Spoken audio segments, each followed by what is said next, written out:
Bismillahirrahmanirrahim. Assalamualaikum warahmatullahi wabarakatuh. Baik semuanya, kali ini kita akan membahas kembali perihal Nabi Isa. Jadi saya tegaskan sekali lagi, perselisihan Nabi Isa ini, terkait Nabi Isa ini, itu perselisihannya muncul setelah Nabi Isa tidak ada di muka bumi ini. Jadi sebelumnya, selama Nabi Isa masih hidup di muka bumi ini, itu tidak pernah terjadi perselisihan terkait Nabi Isa. Namun setelah Nabi Isa ini tidak ada di muka bumi ini, baru muncullah perselisihan tersebut dengan berbagai cerita yang beragam, seperti itu. Bagi kita seorang muslim, mau Nabi Isa disalib, mau Nabi Isa meninggal, mau Nabi Isa diangkat ke langit, itu tidak akan pernah mengganggu keimanan kita. Kita akan tetap menganggap Nabi Isa adalah seorang manusia biasa yang memiliki keistimewaan menjadi seorang nabi, gitu. Bagi kita kan clear gitu kan. Nah, kemudian kita meyakini bahwasanya Nabi Isa ini diangkat ke langit ruh dan jasadnya. Sebagian orang di luar kita itu pun meyakini seperti itu. Ini kan gak beda jauh dengan yang terjadi dan dialami oleh Nabi Muhammad. Nabi Muhammad itu kan juga diangkat ke langit, dimi'rajkan ke langit, cuma ruh dan jasadnya gitu. Cuma bedanya Nabi Muhammad lebih cepat diturunkannya daripada Nabi Isa. Nabi Isa lebih lama, waktunya aja yang lebih lama gitu. Keduanya sama-sama diangkat ke langit. Oleh siapa ya? Oleh Allah. Kenapa bisa? Ya karena Allah itu Tuhan. Bagaimana mungkin Tuhan gak bisa melakukan segala hal, sedangkan dia berkuasa atas segala sesuatu. Ini akan susah dipercayai tentunya oleh orang-orang yang tidak percaya Tuhan. Tapi bagi orang yang percaya Tuhan, ini sangat mudah dipercayai. Seperti itu. Nah, kemudian, ya, perihal Nabi Isa ini, jadi ada satu riwayat ketika Rasulullah menyampaikan sebuah ayat kepada orang-orang kafir musyrik gitu kan, orang-orang kafir, orang musyrik yang ada di Mekah. Ayatnya itu bunyinya, sungguh kalian orang-orang yang kafir dan menyembah Tuhan selain Allah, itu kalian akan dimasukkan ke dalam api neraka. Itu sontak orang-orang kafir Quraisy, orang-orang musyrik Mekah itu mengolok-olok Nabi Muhammad gitu. Mereka bersorak riang dan mendebat bahwasannya berarti Isa dan yang menyembah Isa itu akan masuk neraka juga.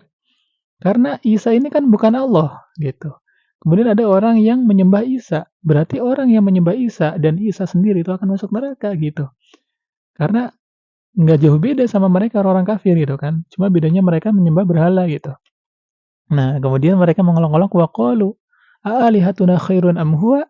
Jadi yang lebih baik Tuhan-Tuhan kami atau Isa gitu kata mereka.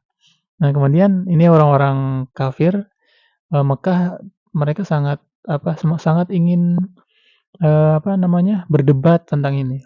Kemudian ditegaskan oleh Al-Qur'an, in huwa illa abdun an'amna 'alaihi wa ja'alnahu mathalan li bani Israil. Isa itu bukan Tuhan gitu. Isa itu hanya seorang hamba yang mana kami berikan nikmat kepadanya, nikmat berupa kenabian, diberikan mukjizat bisa menghidupkan orang yang meninggal, diberikan mukjizat bisa menyembuhkan orang yang buta. Jadi Nabi Isa itu hanya tinggal mengusap saja, itu bisa menghidupkan orang mati, bisa menyembuhkan orang yang buta dan lain sebagainya. Oleh karenanya Nabi Isa dijuluki sebagai Al-Masih gitu. Jadi karena hanya sekali mengusap, masa kan Al-Masih itu kan dari kata masaha.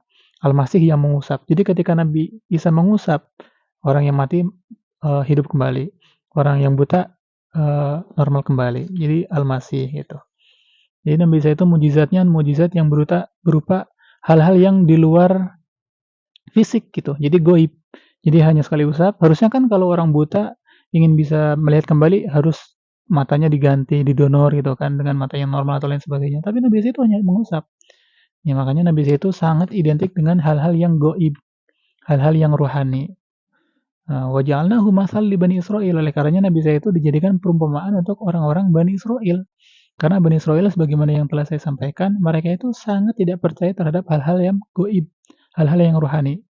Jadi mereka tidak percaya adanya Tuhan sampai Tuhan menampakkan dirinya sendiri gitu, zatnya sendiri. Bagaimana orang-orang Bani Israil meminta Nabi Musa untuk perlihatkan Tuhan gitu, agar kami percaya. Itu kan bukti bahwasanya Bani Israil, orang-orang Yahudi nggak percaya hal gaib. Makanya setelah Nabi Musa dan beberapa nabi lainnya, Nabi Isa datang dengan hal-hal yang di luar nalar. Supaya menjadi bukti bahwasanya hal-hal yang di luar nalar, hal-hal yang gaib, yang ruhani itu benar-benar ada. Itu adalah kuasa Tuhan gitu.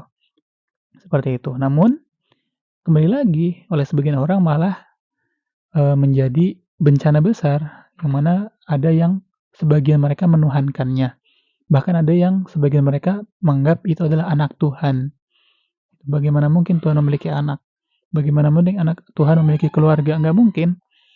Itu. Jadi seperti itu. Wa qaulihim inna qatalnal masiha Isa bin Maryam rasulullahi wa ma qataluhu wa ma salabuhu walakin syubbiha lahum. Jadi ketika orang-orang Yahudi mereka mengatakan bahwasanya kami telah membunuh Isa, bahkan kami telah menyalib Isa Rasulullah, maka jawaban dari Al-Qur'an wa ma qataluhu wa ma salabuhu walakin syubbiha lahum. Sungguh mereka sama sekali tidak pernah membunuh Isa, apalagi menyalib Isa itu nggak pernah. Walakin syubbiha lahum. Akan tetapi Nabi Isa ini diserupakan. Ada orang lain yang diserupakan seperti rupanya Nabi Isa. Sehingga mereka menganggap mereka membunuh Isa. Itu. Barrafahullahu ilaih. Akan tetapi Isa, ruh dan jasadnya itu diangkat ke langit. Yang mana nanti ketika dekat dengan akhir kiamat, barulah diturunkan untuk menjelaskan semua perselisihan yang ada di muka bumi ini. Seperti itu. Bagaimana mungkin seorang Nabi Isa yang memiliki mukjizat luar biasa bisa menghidupkan orang meninggal yang sudah mati, kemudian sudah bisa berbicara mulai dari kecil, kemudian bisa menyembuhkan berbagai penyakit, itu dengan mudahnya disalib oleh orang-orang yang tidak memiliki mukjizat. Maka nggak mungkin gitu. Li'anna sulbah qudratu solib alal maslub. Fakaifa yanqalibul qadir maqduran. Karena ketika seseorang disalib, itu yang lebih kuasa adalah yang menyalib. Maka bagaimana mungkin Nabi Isa ini kan memiliki mukjizat yang luar biasa. Kemudian Nabi Isa ini juga utusan Tuhan. Bagaimana mungkin dengan mudahnya disalib gitu? Gak mungkin kan? Gitu. Karena Nabi Isa memiliki mukjizat yang luar biasa. Maka yaitu Tuhan menyerupakan Yudas Iskariot itu dalam sebuah riwayat menjadi rupanya Nabi Isa. Kemudian Nabi Isa diangkat ke langit. Dan itu nggak mustahil bagi orang-orang yang meyakini agama, meyakini adanya Tuhan, ini nggak mustahil. Gitu. Kemudian nanti sebagaimana dalam hadis riwayat Bukhari, "Walladzi nafsi biyadihi la yushikanna yanzila fikum ibnu Maryam hakaman adalan." Jadi nanti kalau dekat dengan hari kiamat sungguh akan diturunkan Isa bin Maryam yang akan mengadili dan menghakimi seadil-adilnya.